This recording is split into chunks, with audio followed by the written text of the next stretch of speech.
Bismillahirrahmanirrahim. Assalamualaikum warahmatullahi wabarakatuh. Innal hamdalillah nahmaduhu wa nasta'inuhu wa nastaghfiruh wa na'udzu billahi min shururi anfusina wa sayyiati a'malina. May yahdihillahu fala mudilla lahu wa may yudlil fala hadiya lahu. Wa ashhadu an la ilaha illallah wahdahu la syarika lah wa ashhadu anna Muhammadan abduhu wa rasuluh sallallahu alaihi wa ala alihi wa ashabihi ajma'in wa sallama tasliman katsiran mazida amma ba'du. Fa inna asdaqal hadithi kalamullah wa khairal hadi hadi Muhammadin sallallahu alaihi wasallam. Wa syarrul umuri muhdatsatuha fa inna kulla muhdatsatin bid'ah wa kulla bid'atin dhalalah wa kulla dhalalatin finnar. Disebutkan dalam riwayat Al-Imam Al-Bukhari sebuah hadis tentang keutamaan orang-orang yang duduk di majelis ilmu. Kata Nabi alaihi salatu wassalam, "Inna lillahi malaikatan yatufuna fit turuq yaltamisuna ahla dzikri." Sesungguhnya Allah memiliki malaikat-malaikat yang bertugas berjalan mengelilingi bumi. Yaltamisuna ahla dzikri, mereka mencari orang-orang yang sedang berzikir kepada Allah. Kalimat yaltamisuna betul-betul tulus mereka mencari majelis ilmu dan tempat-tempat di mana di situ disebut nama Allah. Fa idza wajadu qauman yadhkuruna Allah tanadau,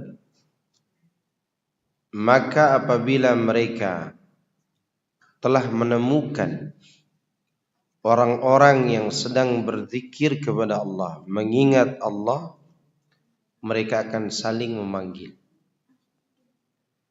Halummu ila hajatikum, mari menuju kepada yang kalian cari dan yang kalian butuhkan. Itu panggilan malaikat sebagian mereka kepada sebagian yang lain. Perhatikan, semakin bersih hati seseorang, maka dia akan semakin butuh kepada ilmu. Karena malaikat tidak mungkin berbuat dosa. Kalimat yang mereka pakai, halummu ila hajatikum, itu menunjukkan mereka butuh kepada majelis ilmu.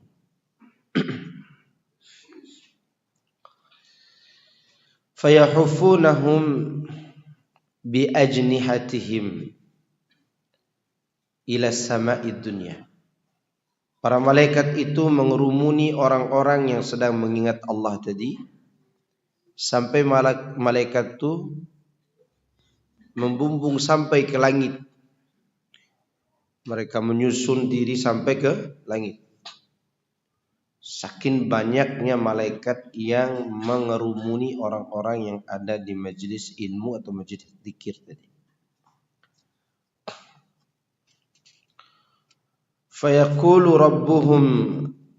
Fayas'aluhum rabbuhum wa huwa a'lamu minhum.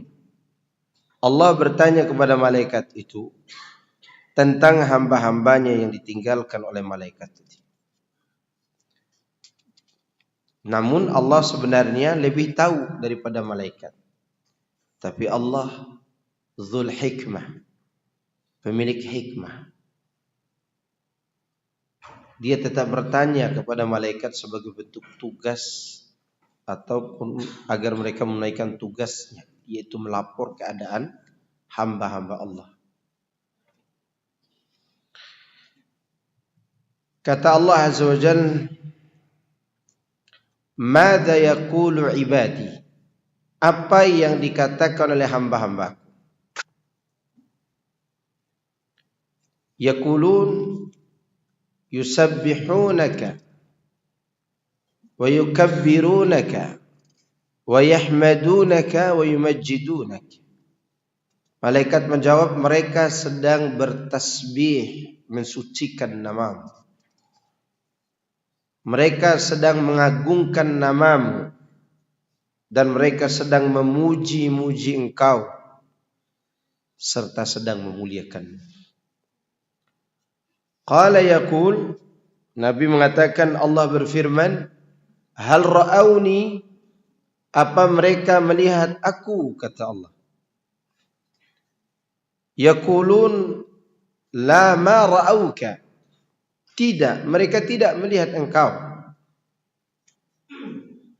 Fa kaifa law ra'auni, lalu bagaimana kalau mereka bisa melihat aku? Yaqulun law annahum ra'auka kanu ashadda laka ibadatan wa ashadda laka tamjidan wa tahmidan wa akthara laka tasbihan. Seandainya mereka melihat langsung dirimu ya Allah, maka mereka adalah orang yang paling giat beribadah, paling banyak menyanjung dan memujimu, serta paling banyak bertasbih kepadamu. Qal, Allah berfirman lagi, madza yas'aluni, apa yang mereka minta kepadaku? Yaqulun yas'alunaka al-jannah, mereka meminta surga kepadamu. Allah mengatakan lagi, hal ra'auha, apa mereka melihat surga? Yaqulun la wallahi ya Rabbi ma ra'auha, demi engkau ya Allah, mereka tidak melihat surga itu. Yaqul kaifa law ra'auha, bagaimana kalau mereka bisa melihat surga? Para malaikat menjawab, kanu ashadda 'alaiha hirsan wa ashadda laha talaban wa a'zama fiha raghbatan. Kalau mereka bisa melihat surga, maka mereka adalah orang yang paling semangat untuk mencarinya, orang yang paling semangat untuk mendapatkannya, dan orang yang paling semangat untuk menginginkannya atau menyukainya. Kemudian Allah bertanya lagi, mimma yata'awwadhu, mereka meminta perlindungan dari apa? Dijawab oleh malaikat, yata'awwadhuna minan nar, mereka meminta perlindungan dari api neraka. Minan nar, kata malaikat, itu dari api neraka. Allah mengatakan, hal ra'auha, apa mereka melihat neraka itu? Dijawab oleh para malaikat, la wallahi ya Rabbi ma ra'auha, demi engkau mereka tidak melihatnya. Fa kaifa law ra'auha, bagaimana kalau mereka bisa lihat neraka itu?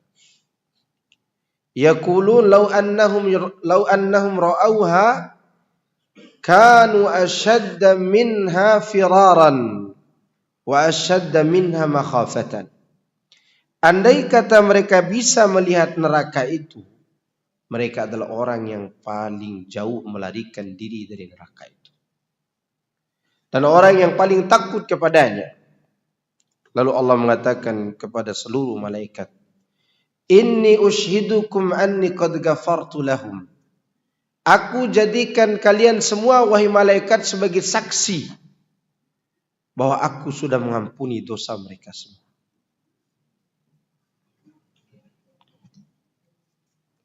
Yaqulu ahadun minal malaika, salah seorang malaikat berkata, ya Rabb, inna fihim rajul la ya'ti illa lihajatin.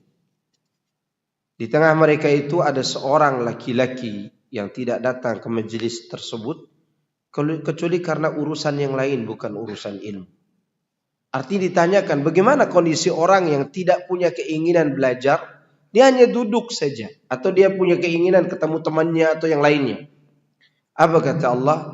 Humul julasa la yashqa bihim jalisun. Mereka adalah ahli-ahli majlis-majlis yang orang yang sekedar datang duduk tidak rugi duduk dengan mereka. Lihat bagaimana keistimewaan majlis ilmu. Dan sekarang kita berada di majlis itu. Kita lagi duduk di majlis ilmu. Kata Imam Nawawi, yang dimaksud dengan majlis zikir adalah majalis al-ilmi, majlis-majlis ilmu. Lihat, Allah berbincang dengan malaikat, berbicara tentang siapa? Tentang manusia kerdil seperti kita ini. Manusia yang banyak salah, manusia yang banyak dosa, manusia yang penuh dengan kekurangan. Kalau beramal hanya semampunya dia beramal. Tapi begitu mereka duduk bersimpuh untuk mengingat Allah, Allah tidak pernah lalai untuk membalasnya. Apa balasannya? Diperbincangkan. Emang diperbincangkan oleh orang besar itu gampang? Gak gampang. Kalau nama-nama kita ini hari ini dibicarakan oleh para pejabat negara di parlemen, dibicarakan majelis ilmu yang ada di Majelis Istiqomah, udah berjalan berapa tahun misalnya, disiarkan di Indosiar lagi setelah sinetron Azab.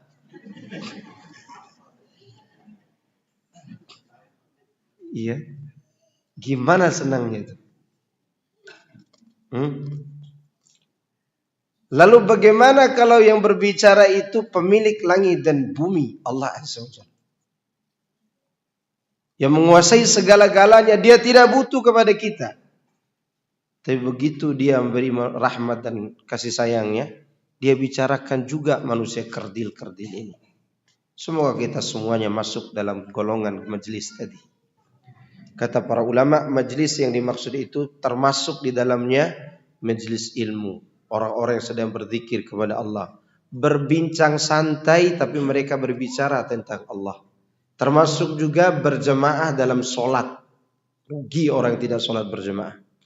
Karena orang yang sholat berjemaah itu mereka berkumpul untuk bertasbih, bertahmid, bertakbir kepada Allah Azza wa Jalla. Tapi saya kira itu muqaddimah sedikit. Kita lanjut bab tentang riya di kitab Tauhid. Bab tentang ar-riya. Penulis menyebut judul secara mutlak tanpa menyebutkan hukumnya. Seharusnya hukum riya adalah begini. Ini tidak disebutkan hukumnya, tapi disebutkan saja tentang babnya. Maksudnya agar pembaca memberikan penilaian sendiri tentang riya itu sesuai dengan nas-nas yang terkait. Artinya tidak perlu dibicarakan riya itu hukumnya apa. Tentu kita udah tahu dengan nas ini riya itu pasti hukumnya haram atau syirik kecil. Apalagi babnya dimasukkan dalam kitab Tauhid. Berarti itu ada kaitannya dengan perbuatan syirik. Dan ada kaitannya dengan perkara-perkara yang merusak kesempurnaan tauhid. Definisi riya. Riya adalah bentuk masdar dari kata ra'a, yura'i. Ra'a, yura'i. Artinya melakukan suatu perbuatan agar dilihat orang. Bentuk masdar lainnya adalah mura'atan. Seperti halnya kata Jahada yujahidu jihadan wa mujahadatan. Ini termasuk dalam pengertian riya. Termasuk dalam pengertian riya adalah orang yang melakukan suatu amalan agar didengar, ini namanya sum'ah. Namanya apa? Sum'ah. Dan pelakunya dinamakan musami'.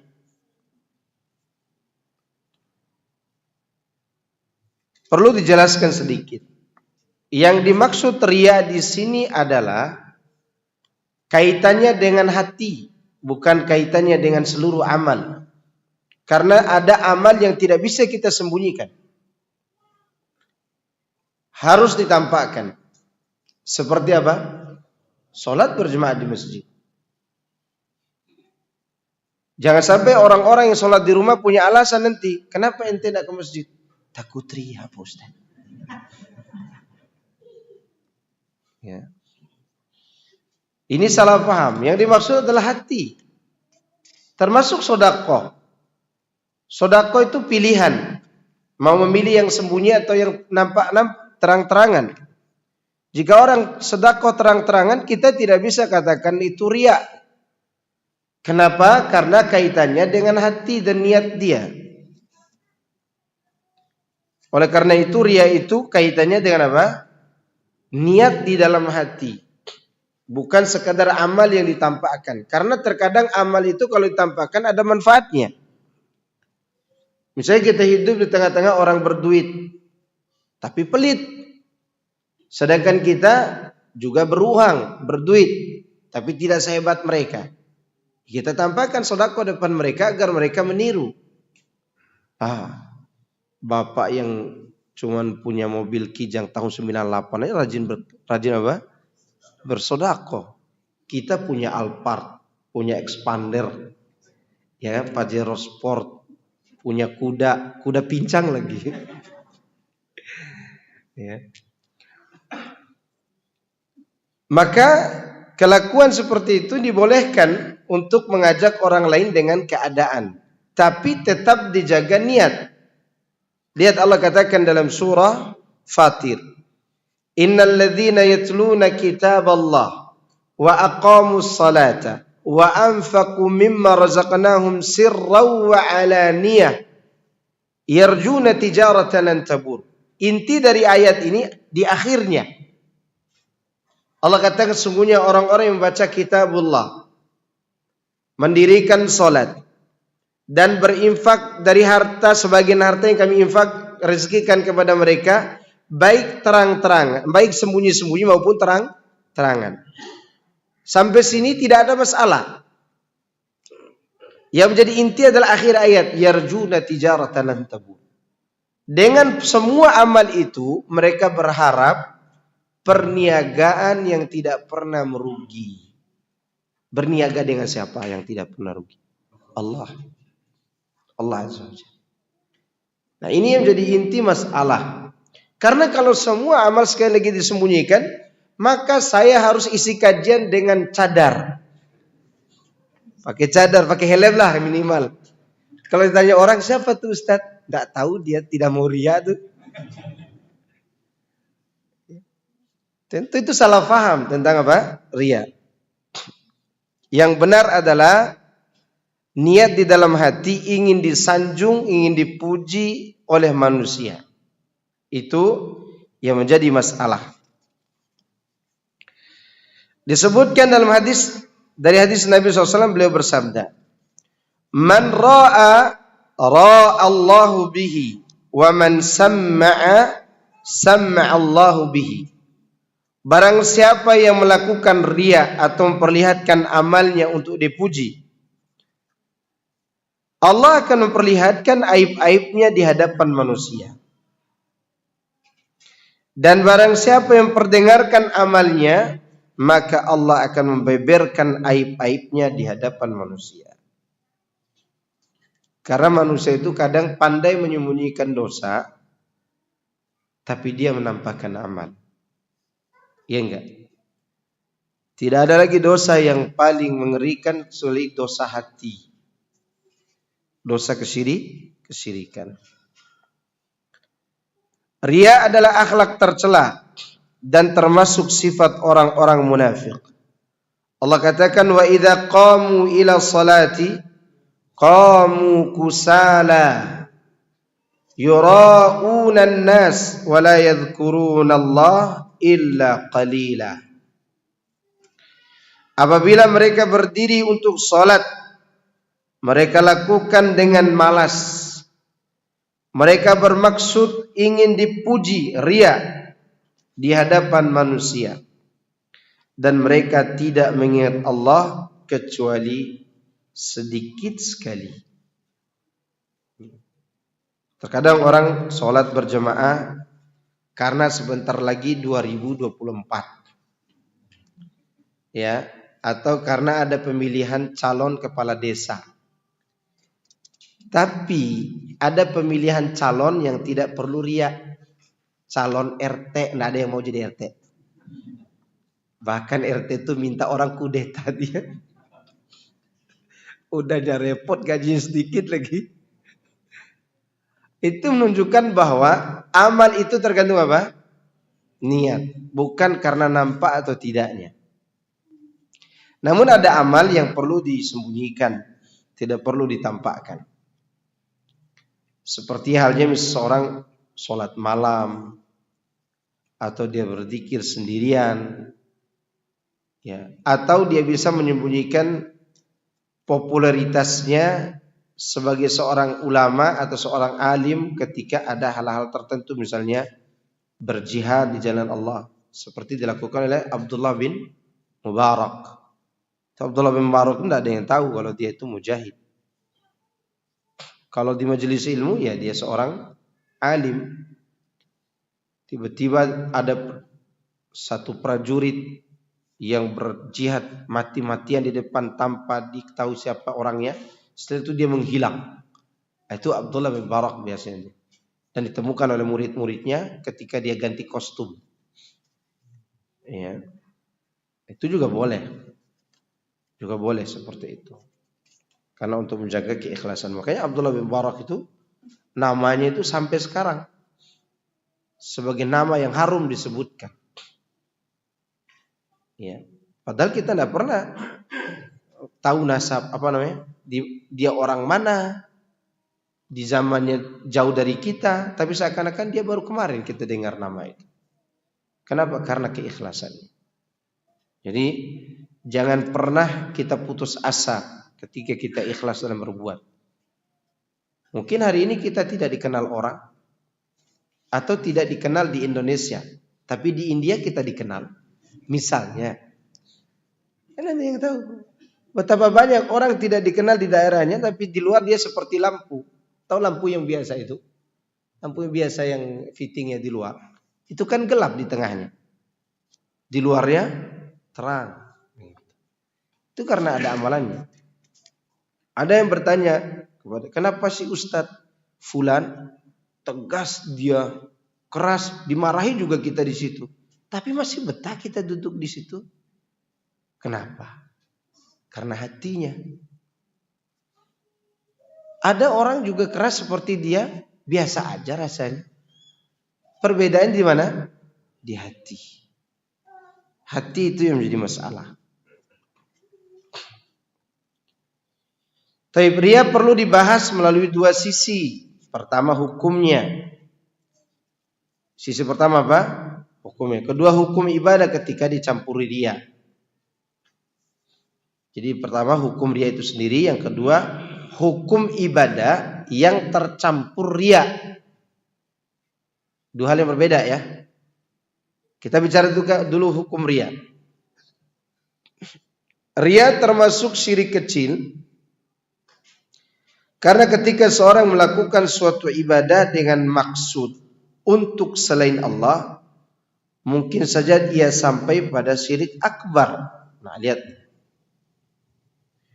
Ibnu Qayyim menyebut contoh syirik kecil sebagai berikut. Ia berkata, seperti sedikitnya riya. Ini menunjukkan bahwa riya yang banyak mungkin saja sampai pada syirik besar. Gambarannya begini. Riya itu seorang datang beribadah. Dia datang beribadah nih, sholat berjamaah. Dia ingin beribadah karena Allah. Tapi tiba-tiba muncul keinginan ingin dipuji oleh manusia. Maka ini adalah namanya riya. Beda halnya kalau orang datang dari rumahnya,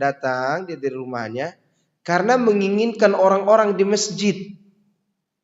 Bukan sekedar ingin dilihat.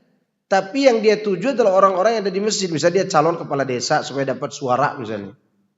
Ini jatuh syirik besar apa kecil?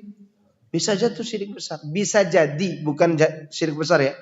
Bisa jadi jatuh pada syirik besar. Karena udah berbeda yang dituju. Kalau yang pertama tujuannya memang Allah. Tapi dicampur dengan keinginan mau dipuji oleh manusia. Ini namanya riya. Yang kedua ini memang manusianya yang dia tuju. Ya, misal rumah dia di Kahuripan, di situ ada masjid At-Taubah misalnya. Seharusnya kan sholat jamaah di situ dia. Tapi di sini ada calon mertuanya. Dia suka sama anak si bapak-bapak itu. Siapa bapak tersebut? Ustadz Mashkur. Misalnya kan anak banyak orang perempuan gitu. Dia sholat ke sini cuma mau bertemu dengan saya karena ingin jadi mertua. Enggak perlu begitu juga. Sebenarnya seharusnya lewat WA aja udah cukup ditolak. Artinya kalau dia tuju manusianya, maka dia bisa jadi jatuh pada syirik besar. Itu dia.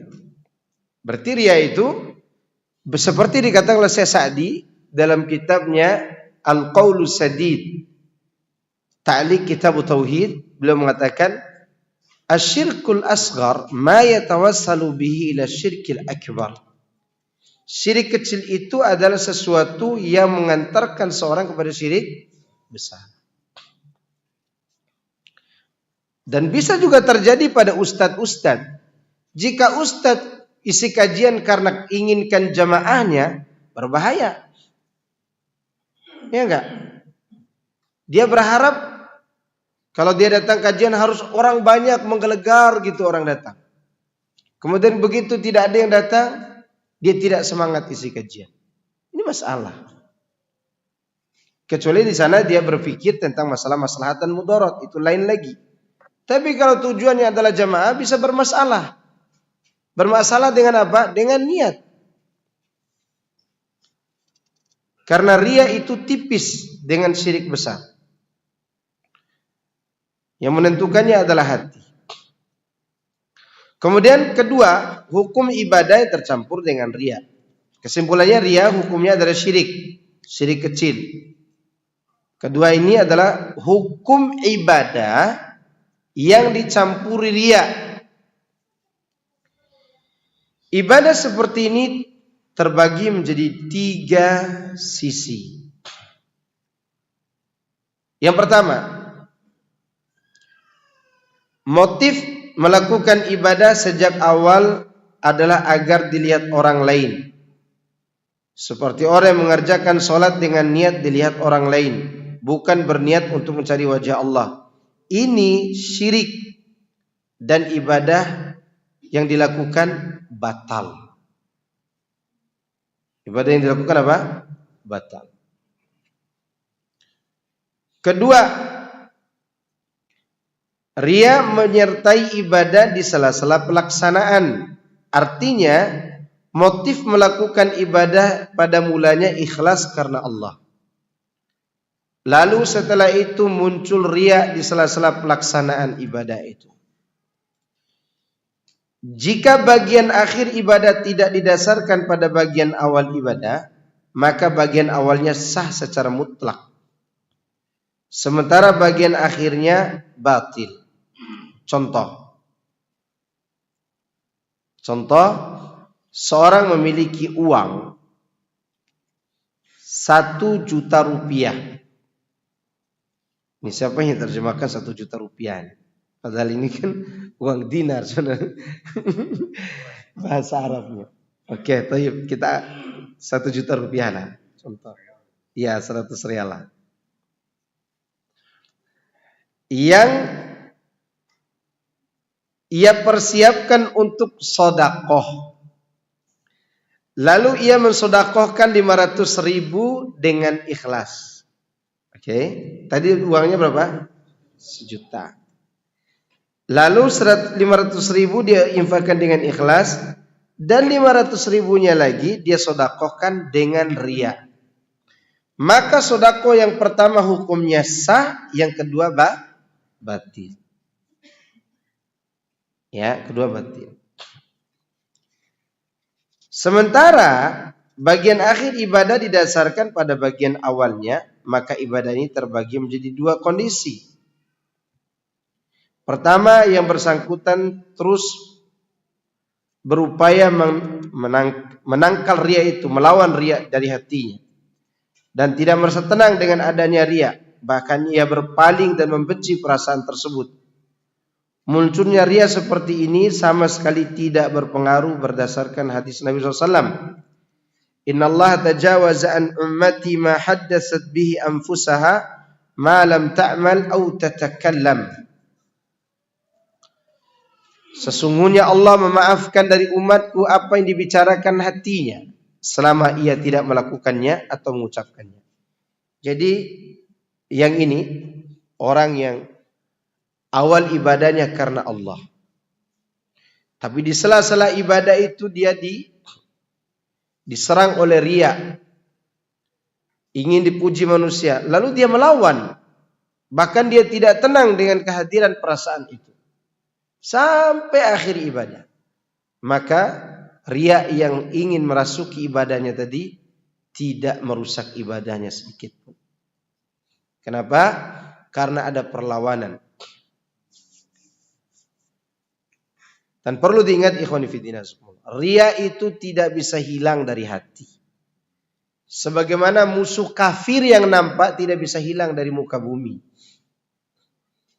Karena kita punya musuh 2, internal dan eksternal. Maka dalam doa kita di khutbatul hajah, wa na'udzubillahi min syururi anfusina. Dalam surat An-Nas, qul a'udzu birabbin nas, malikin nas, ilahin nas, min syarril waswasil khannas. Itu bicara musuh eksternal apa internal? Internal. Kalau surat Al-Falaq eksternal, qul a'udzu birabbil falaq, min syarri ma khalaq, min syarri ghasiqin idza waqab, dan seterusnya. Itu musuh dari luar. Sebagaimana musuh di luar tidak habis masanya di dunia ini, maka musuh di dalam pun tidak habis masanya. Tetapi kita disuruh untuk melawan. Disuruh apa? Melawan. Inilah jihad nafsu. Jihad melawan apa? Nafsu. Boleh jadi orang yang dihadiri riya tadi, ketika dia melawan, dia dapat 2 pahala. Pahala ibadahnya dan pahala melawan apa? Riyanya. Maka kalau ada orang mengatakan, aku ini orang yang paling ikhlas, tidak punya riya. Bohong. Bohong. Riya itu tetap ada. Sebagaimana hasad juga tetap ada. Cuman bentuknya tamu tak diundang. Ya, tamu tak diundang. Karena dia bukan bawaan manusia syirik itu. Dia datang begitu saja. Kemudian contoh seorang mengerjakan sholat 2 rakaat ikhlas karena Allah. Lalu pada rakaat kedua ia merasa munculnya riya. Lalu ia berupaya menangkal perasaan tersebut. Perasaan riya seperti ini tidak berdampak apapun pada sholatnya. Keadaan kedua, bagi orang yang akhir ibadahnya tetap dihukumi awalnya. Yang kedua, bersangkutan merasa nyaman dengan perasaan riya. Merasa nyaman dengan perasaan riya. Dan tidak berupaya menangkalnya. Dalam kondisi seperti ini seluruh ibadah yang dilakukan batal. Karena bagian akhir ibadah berkaitan dengan bagian awalnya. Ini kalau kan ibadah itu ada yang bagian awalnya, bagian akhirnya terputus dari bagian awal. Ada ibadah seperti ini. Seperti tadi uang 1 juta dibagi 2. 500.000 untuk Allah 500.000 untuk caleg misalnya gitu. Karena calon kepala desa seperti tadi. Maka yang 500.000 diterima oleh Allah, yang 500 ditolak. Karena itu riya. Bagian akhirnya tidak mempengaruhi bagian awal yang ini. Ini berkaitan dengan sedekah. Ada ibadah, bagian akhirnya mempengaruhi bagian awal. Dan tidak bisa dipisah, seperti sholat. Jika bagian akhir sholat seorang, dia nikmati riyanya, maka batal bagian awalnya. Artinya semua ibadahnya batal. Contoh seorang mengerjakan sholat 2 rakaat ikhlas karena Allah. Lalu pada rakaat kedua, ia merasakan munculnya riya. Karena ada seorang yang melihatnya. Lalu dia merasa nyaman dengan perasaan riya tersebut. Saat itu sholatnya secara keseluruhan batal karena bagian-bagian sholat saling terkait satu sama lain. Ya enggak?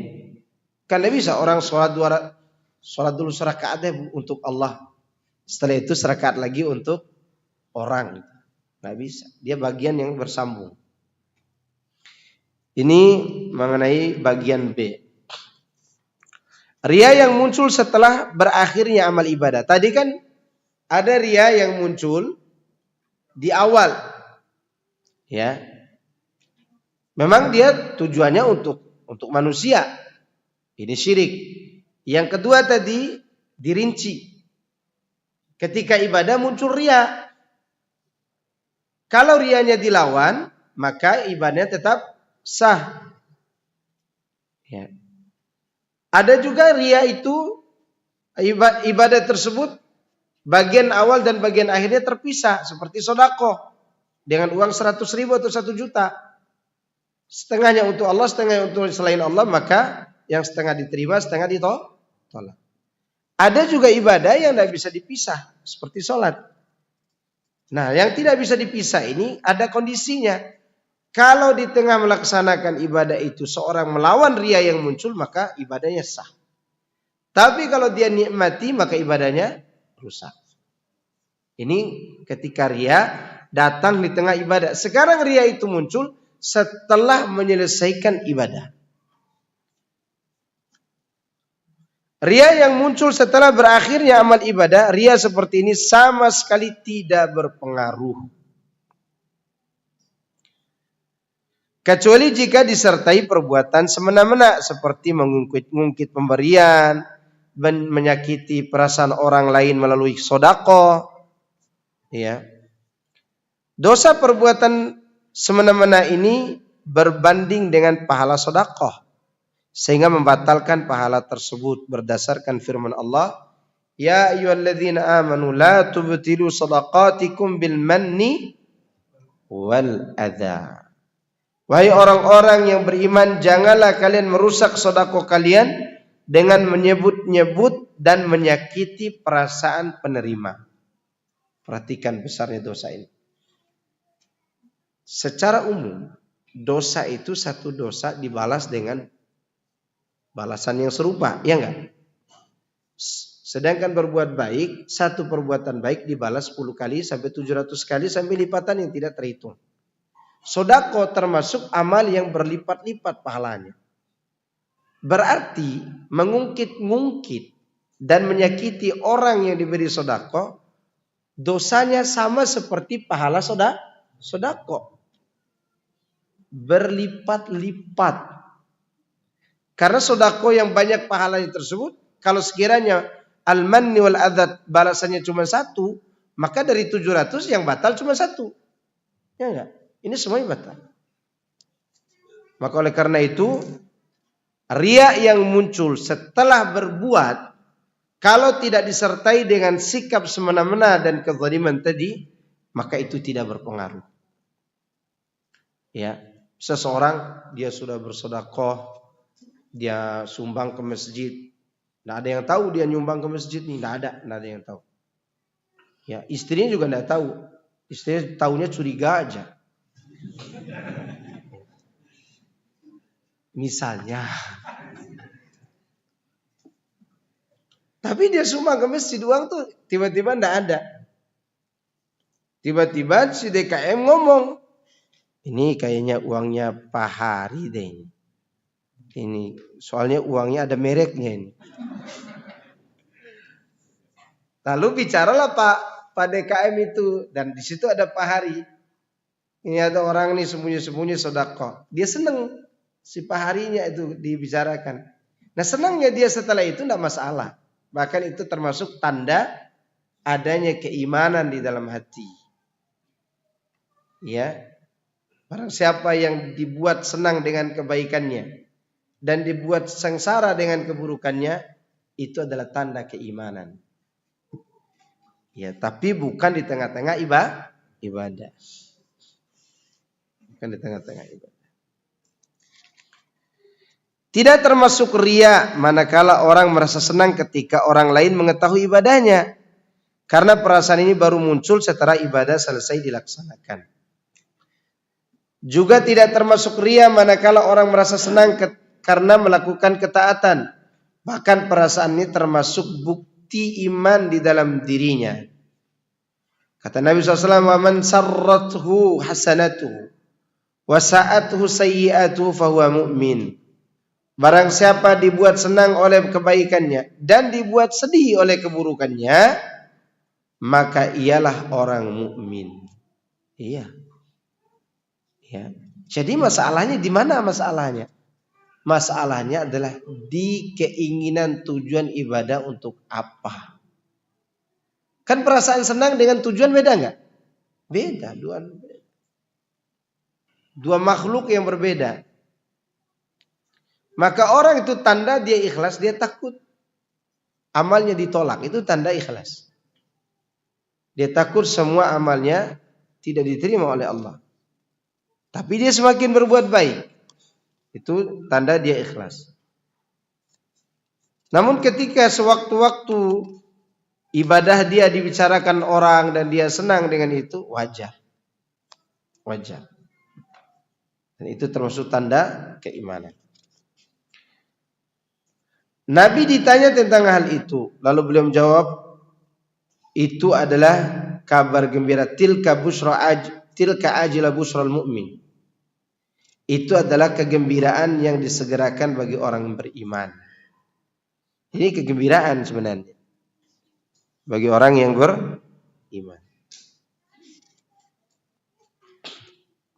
Lihat ketika Rasulullah SAW bertanya tentang pohon apa yang menjadi permisalan orang yang beriman.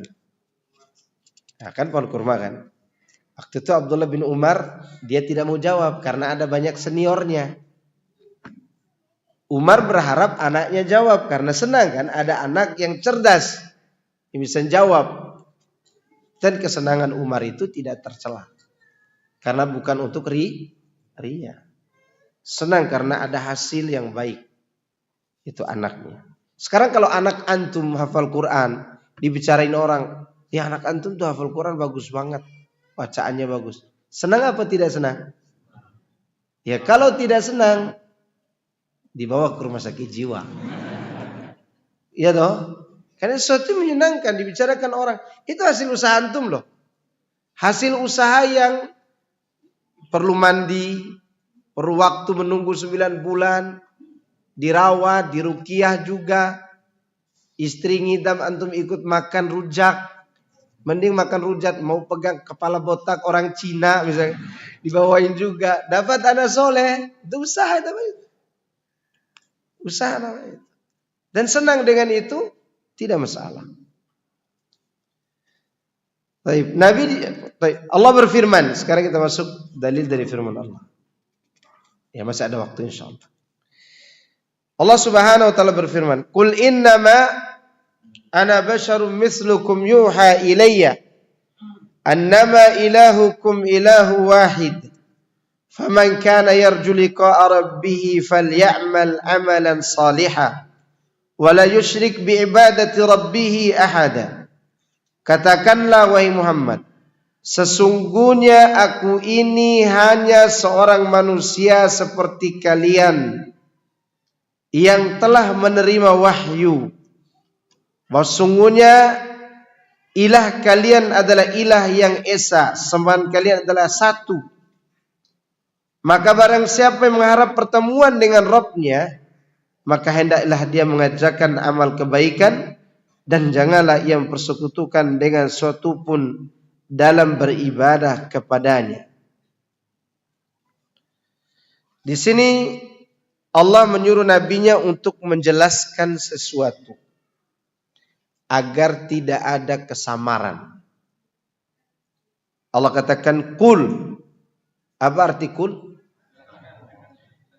Jelaskan dengan sejelas-jelasnya. Itu artinya. Maka agama kita ini tidak ada main rahasia-rahasiaan. Nanti dulu jelaskan tauhid Ustaz, belum waktunya. Terus saya tanya, antum sudah balik apa belum? Udah sekarang kita jelaskan. Maka dikatakan oleh Allah kul. Arti kul itu artinya jelaskan, jangan ada yang tersembunyi. Apa mau dijelaskan di sini? Ana basyarum mislukum.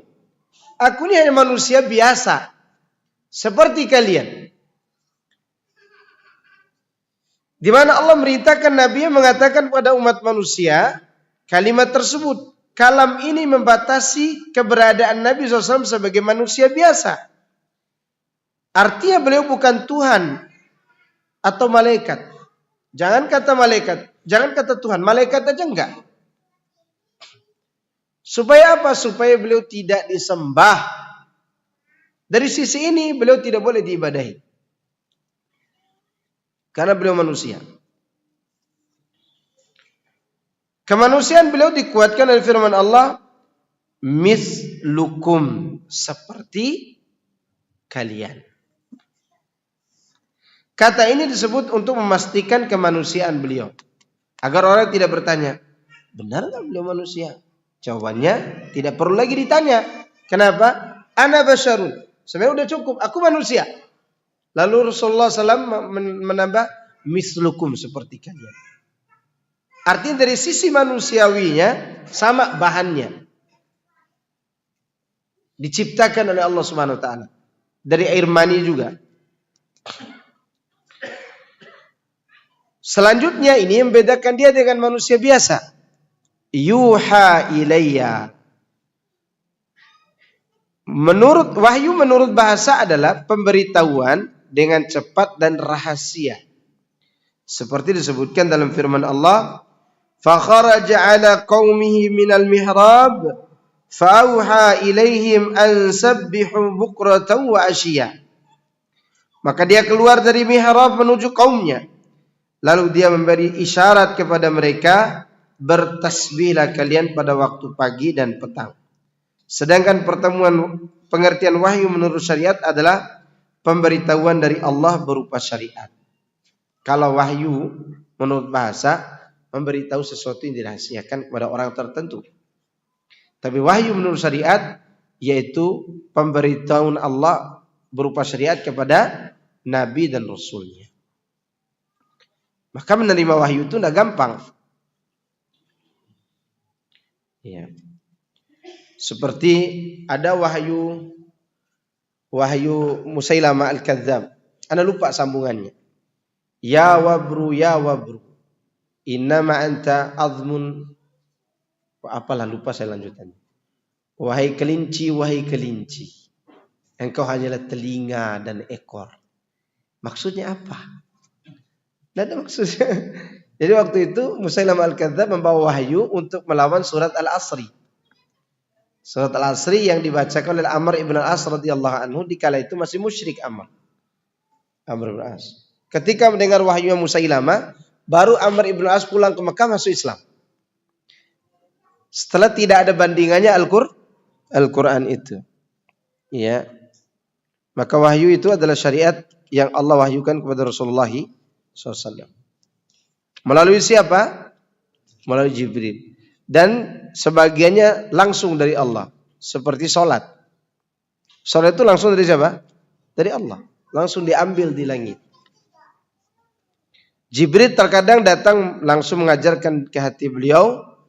Dan Jibril terkadang datang sebagai seorang manusia yang menjelma sebagai manusia untuk mengajarkan agama. Dan wahyu itu berat. Qaulan sakila. Wahyulah yang membedakan antara kita dengan Nabi Muhammad sallallahu alaihi wasallam. Karena beliau diistimewakan dengan wahyu, seperti halnya nabi-nabi dan rasul-rasul yang lainnya. Apa yang diwahyukan Allah itu? Itu pertanyaan. Ilahukum ilahu wahid. Ini wahyu yang diturunkan sejak Nabi Adam sampai Nabi Muhammad SAW, di seluruh para nabi. Kalimatnya ilahukum ilahu, innama ilahukum ilahu wahid. Ilah kalian hanyalah ilah yang esa. Kalimat innama membatasi. Artinya tidak ada yang disembah selain Dia. Gitu.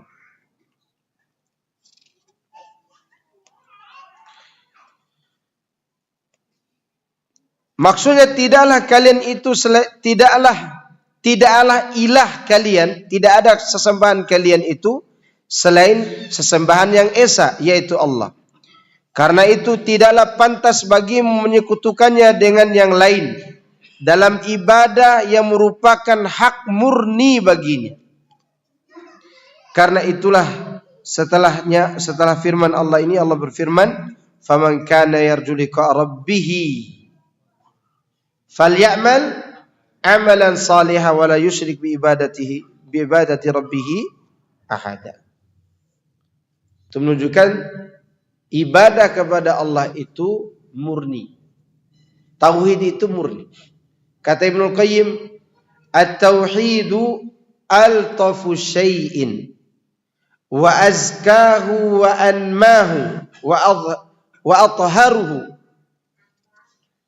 Tauhid itu adalah sesuatu yang sangat halus, sangat suci, sangat bersih. Adna syai'un yudannisuhu. Sedikit saja sesuatu menodainya akan memberi bekas padanya. Makanya pelaku dosa dari kalangan orang bertauhid dengan pelaku dosa dari kalangan pelaku maksiat sendiri beda perasaannya. Ya enggak? Salaman dengan AWW bagi orang yang biasa dengan berbuat maksiat biasa saja. Terasa apa? Biasa. Kalau seorang bertauhid yang taat kepada Allah menyentuh tangan wanita lain, itu gemetarnya sampai kuku kakinya. Takut dia kepada Allah. Kenapa? Karena sensitifnya tauhid yang ada pada dirinya. Namun Allah itu maha adil, maha rahmat. Menyikapinya, Allah menyikapi pelaku maksiat, ahli maksiat dengan ahli tauhid dengan dosa yang sama, beda Allah sikapi.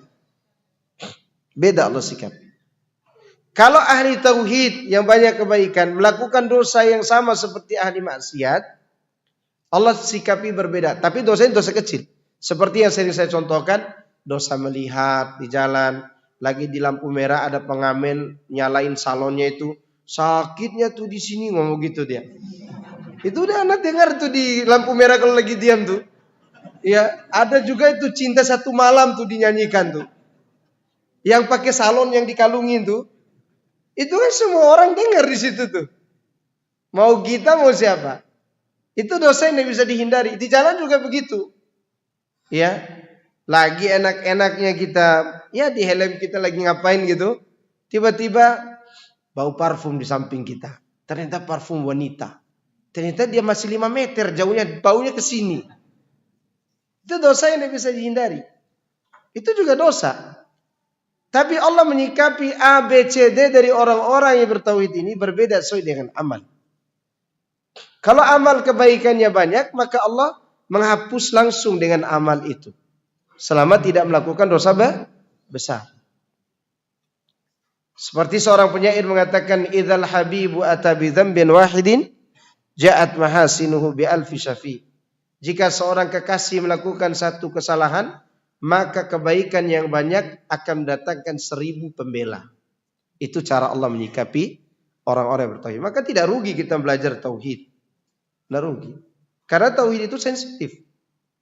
Maka di sini disebutkan orang-orang yang mentauhidkan Allah itu, mereka orang-orang yang sensitif terhadap dosa. Kegalau orang kalau berbuat dosa. galau, hati galau. Tiba-tiba kok galau kayak orang takut mati gitu. Segera bertobat. Ada dosa yang kita lupakan kalau itu. Allah ingatkan dengan apa? Dengan kegalauan, kegelisahan. Tapi Allah katakan di sini jangan kalian berbuat syirik dalam beribadah, karena ibadah itu memang sensitif. Ibadah tauhid itu memang suci dan bersih. Mengenai faman kana yarju liqa rabbi, maksudnya maksud roja harapan adalah dalam kalam ini adalah permintaan dan harapan. Maksudnya siapa yang berharap bertemu Rabb-nya, ini balasan tertinggi. Balasan tertinggi di dunia dan akhirat. Terkhusus akhirat nanti. Ya, jadi balasan paling mulia itu bukan surga. Yang paling mulia adalah bertemu dengan Allah. Sebagaimana kerugian yang paling merugi tidak bisa melihat wajah Allah, maka keuntungan yang paling untung adalah melihat wajah Allah.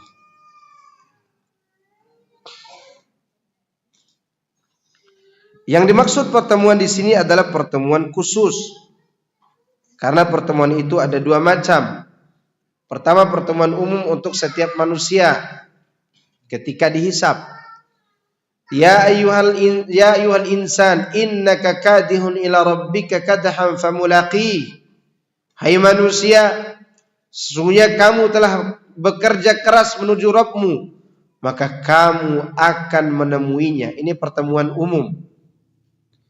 Karena itulah Allah merinci melalui firman-Nya, fa amma man utiya kitabahu bi yaminihi fasawfa yuhasabu hisaban yasira wa yanqalibu ila ahlihi masrura wa amma man utiya kitabahu wara'a dhahri fasawfa yad'u subura wa yasla sa'ira. Maka adapun orang yang catatannya diberikan dari sebelah kanannya, maka dia akan diperiksa dengan pemeriksaan yang mudah. Dan dia akan kembali kepada keluarganya yang sama-sama beriman dengan penuh kegembiraan. Dan adapun orang yang catatannya diberikan dari sebelah belakangnya, maka dia akan menyeru dengan cara mencela dirinya sendiri. Subura. Ini pertemuan umum. Kedua, pertemuan khusus untuk orang-orang mukmin. Pertemuan ini adalah pertemuan keridhaan dan kenikmatan. Seperti disebutkan dalam ayat ini. Termasuk juga melihat Allah. Seperti yang disampaikan oleh sebagian ulama. Allah katakan, wujuhu yawma idzin nadirah ila rabbiha nadhirah. Wajah-wajah pada saat itu bergembira ria karena sedang memandang kepada wajah Allah Azza wa Jalla. Dan ini kenikmatan yang luar biasa. Kata Ibnu Qayyim, kenikmatan yang paling besar di jannah itu adalah mendengar salamnya Allah, bicara dengan Allah, melihat wajah Allah. Ya. Maka ketika Allah menampakkan wajahnya yang mulia di jannah, semua orang tidak ada yang melihat pada nikmat yang lain selain memandang wajah Allah. Semoga kita diberikan kesempatan untuk melihat.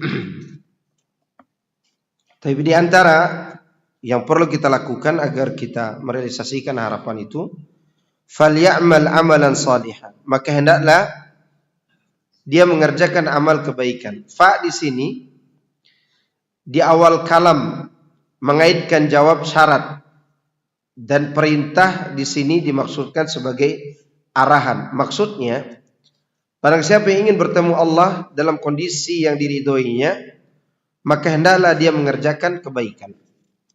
Amal kebaikan adalah amal tulus dan benar Inilah dalil dari ayat ini. Inilah dalil dari ayat ini, tentu bab ini.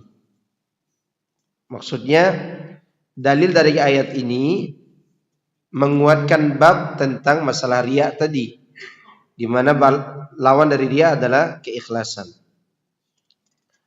Amal yang tulus adalah amalan yang dimaksudkan untuk mencari ridha Allah, wajah Allah.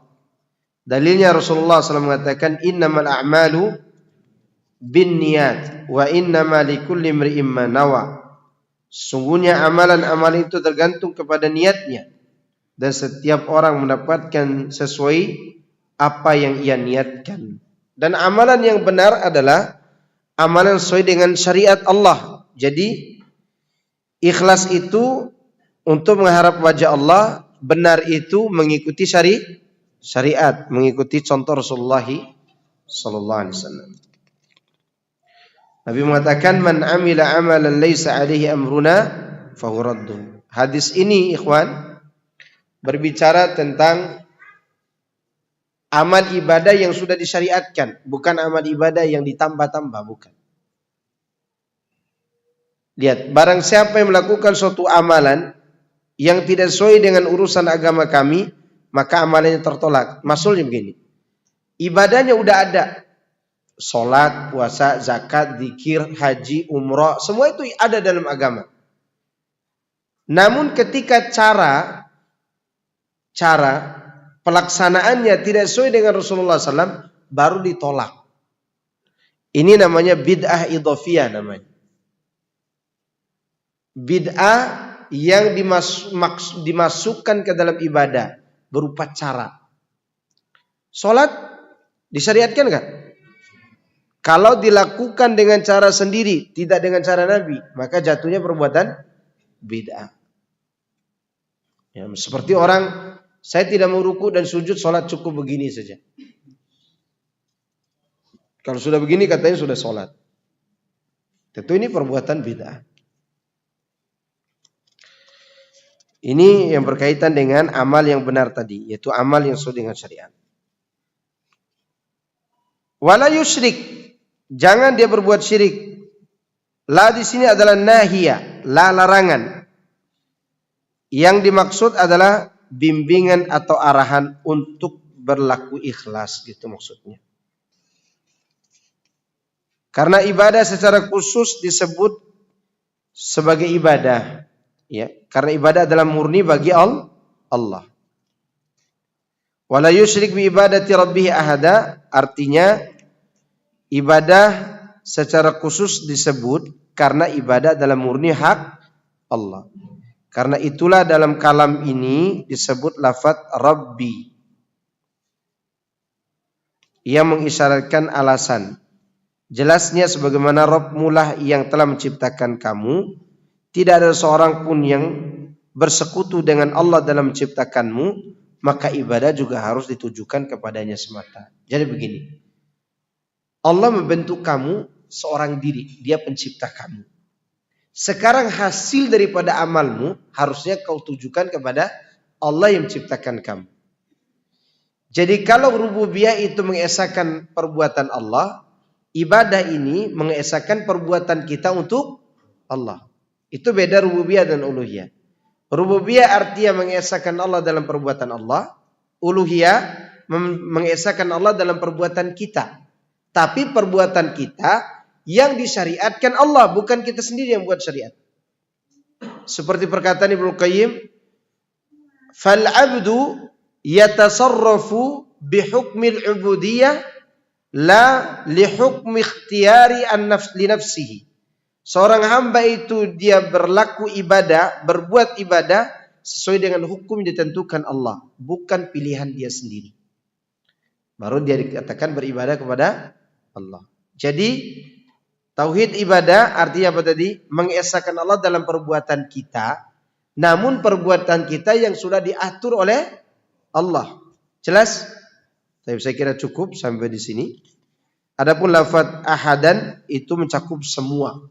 Tidak boleh sama sekali kita berbuat syirik kepada Allah Subhanahu wa taala. Kesimpulan dari ayat itu dua.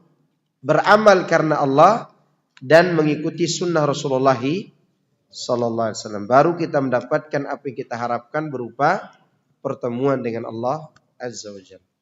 Nah, ada pertanyaan silakan.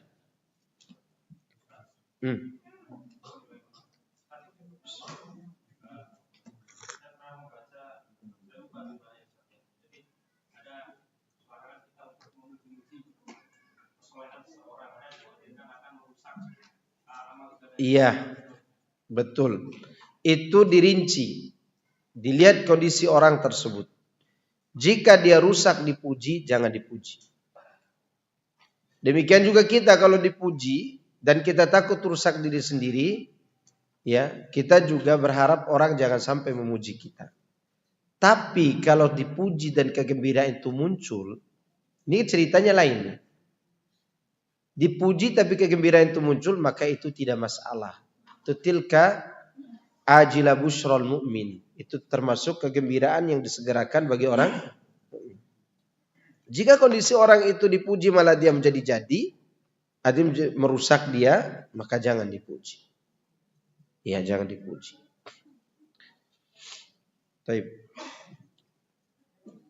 Tapi ingat ya, tidak semua orang yang berbuat menampakkan perbuatan kita menghukumi dia riya atau sum'ah. Cukup Allah yang tahu tentang itu. Kita hanya bisa mengarahkan dan berdoa semoga Allah menjadikan amalmu tulus karena Allah Subhanahu wa taala. Kan itu yang kita harapkan. Jadi pembahasan kita ini yang paling pertama kali adalah untuk kita masing-masing. Bukan untuk menjustifikasi hati orang. Oleh karenanya Umar bin Khattab radhiyallahu anhu sampai dia terbunuh karena dia tidak berani menghukumi hati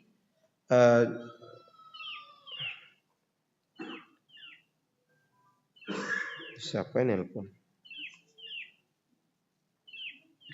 Karena dia tidak berani menghukumi hati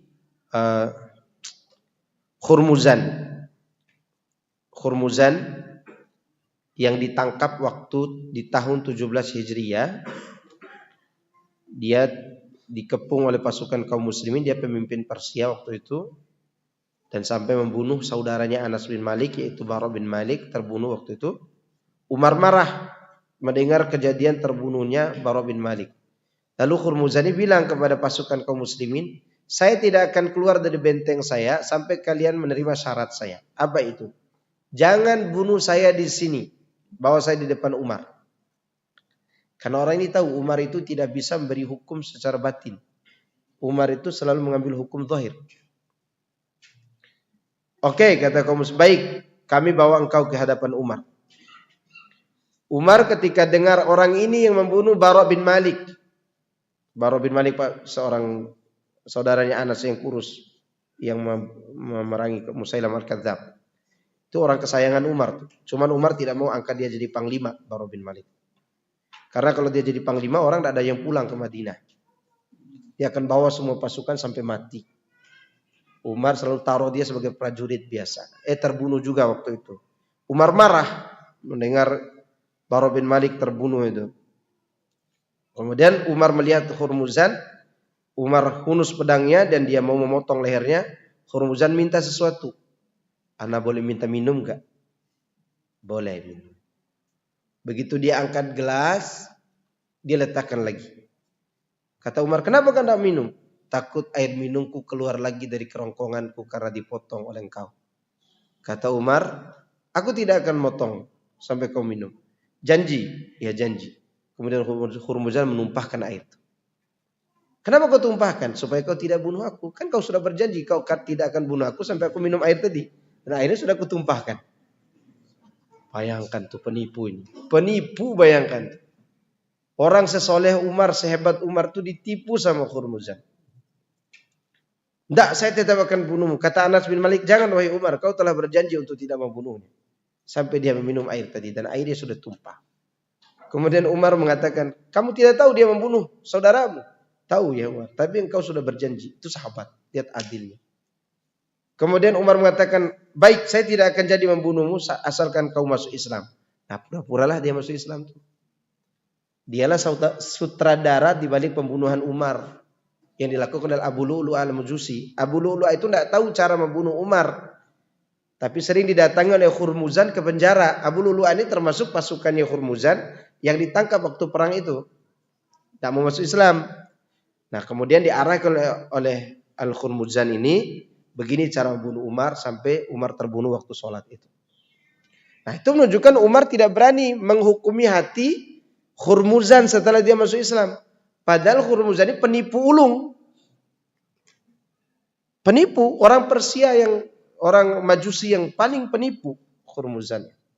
Dan itu disaksikan oleh orang-orang Persia sendiri.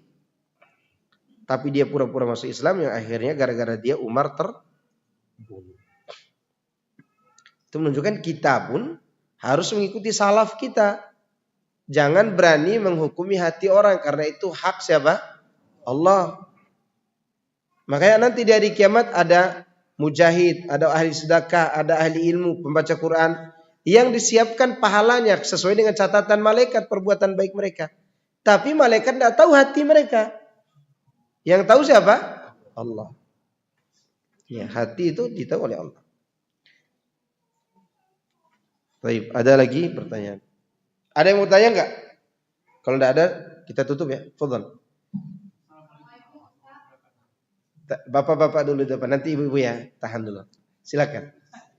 Assalamualaikum warahmatullahi wabarakatuh. Tadi Ustaz bilang ibadah itu sesuai dengan yang disyariatkan. Ini ada kejadian Ustaz. Saya tinggal di sekarang. Ada imam setiap waktu kunut di sholat. Kunut nazilah berarti. Saya nggak tahu. Jadi saya juga nggak tahu. Tapi saya pernah tanya ke kawan saya, itu kunut apa yang kita? Imam itu mana sudah tua, nggak tahu kita apa yang dibaca. Jadi setiap salat selalu kita menurut ini apa salah. Padahal kita untuk khusyuk aja susah, kita nggak lagi itu. Gimana itu? Apakah Ditegur imamnya.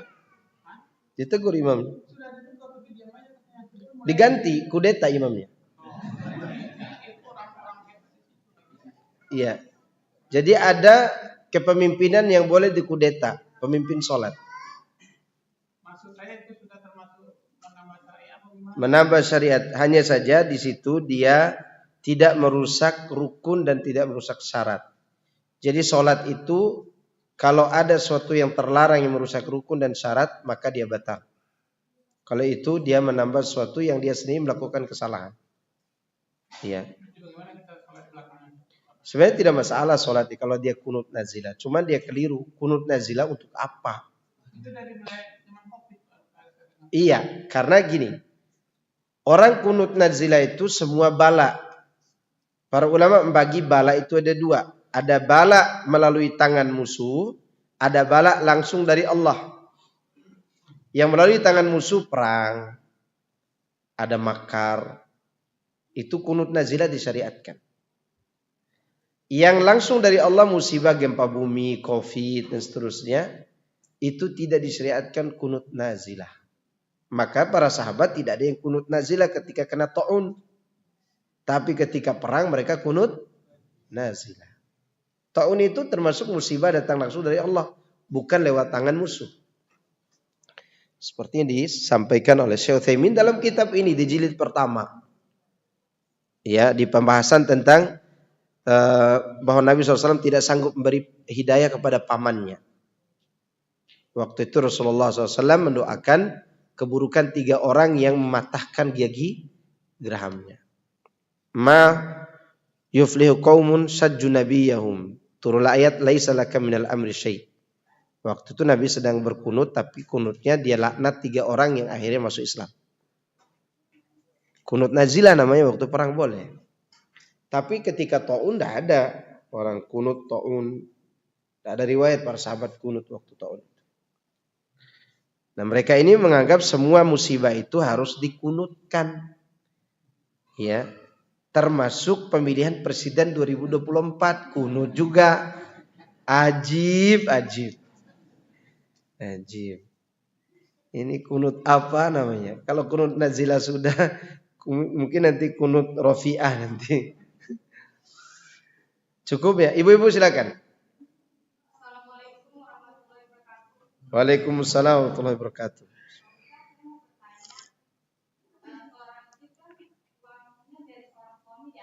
Iya.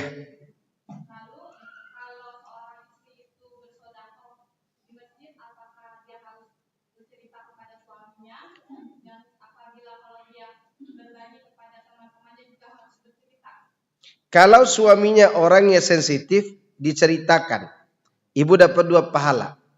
Pahala minta izin kepada suami dan pahala sodakoh. Karena jarang sekali istri itu mau ria kepada suaminya. Jarang. Ria itu kepada orang lain. Iya. Suami itu minta izin supaya dapat pahala. Dan suami itu senang. Ternyata istriku sopan ya, minta izin sama anak mau sedekah dengan uangnya aja. Dia minta izin. Nah itu senang dia tuh. Berarti dapat banyak pahala. Udah dapat pahala sedekahnya, minta izinnya. Suami senang lagi. Iya. Masalahnya adalah ada suami yang sensitif. Iya. Uang kemana? Ditanyakan oleh suaminya. Nah ini bisa menumbuhkan masalah ini. Pokoknya udah saya belanjakan kata istri. Kan itu uang saya mau pakai untuk beli ban motor saya. Dipakai sodako pula. Kan jadi masalah dan di situ nanti.